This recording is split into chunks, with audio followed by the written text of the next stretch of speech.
The transitional president of the people of Burkina Faso, Ibrahim Traore, has been doing very well since he assumed office as a president of Burkina Faso.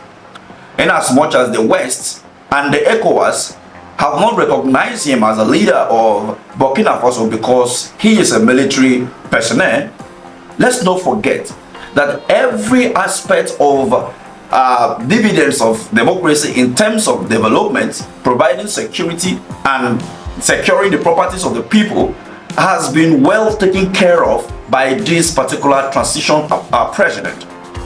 Within the last 2 to 3 years of his reign in the office, he has been able to achieve some reasonable landmark, of which the president of Nigeria, Ghana, and every other democratic elected president within the West African region have not been able to attain half of what he has able to achieve. For example, he has laid the foundation and the commissioning of the refinery of gold in that particular country. But this is not even to talk about that which he has done, but to look at the situation of Burkina Faso agricultural sector as of today. We are in a wet season of which many people are going to farm, people are farming, and all of that is happening within West Africa. But when you look at Nigeria, which is my home country, let's look at it carefully in comparison with Burkina Faso.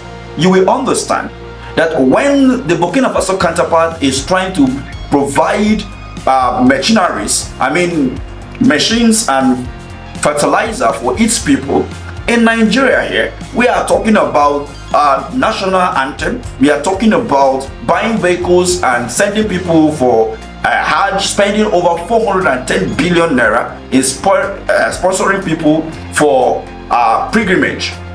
Now we are spending over 210 billion naira on vehicles for the judiciary and customs, renovating buildings that are not necessary at this particular point in time.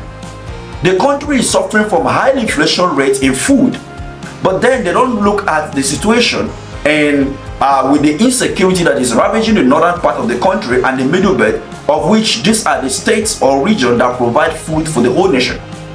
But when you look at what is happening in Burkina Faso, you will see that the president, which I talked about in this particular video, provided over 500 trucks for farmers to farm in this wet season. And just few days ago, another 500 trucks has been provided again, alongside hundreds of thousand bags of fertilizers, and which has been subsidized by the government of Burkina Faso for the farmers in this wet season. And there have been a lot of packages for farmers, student loans, and all of that. But when you go to Nigeria, which practice democracy, having elected government, they are busy trying to siphon money and how to enrich some power that bill within the political circle of the country. When you place them side by side, which one will you pick as a country that is progressing and the country that is retrogressing? Within the last 1 year of Tinubu administration, the inflation rate of the country has gone up by almost 50%. Not just food alone, generally. And when you compare that with other presidents since 1999, since the return of democracy, it has never happened this well before. In as much as they will continue to blame the last administration, but we should not forget that this is also an APC-led government. So they all know that this was going to happen, and it was orchestrated by them, as they were the one who made policies that resulted into what Nigerians are suffering as of today.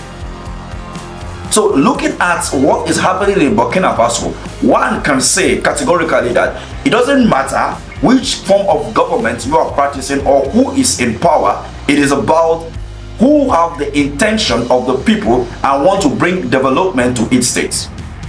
What do you think about this? Let's have this conversation in the comment section. Thank you for watching.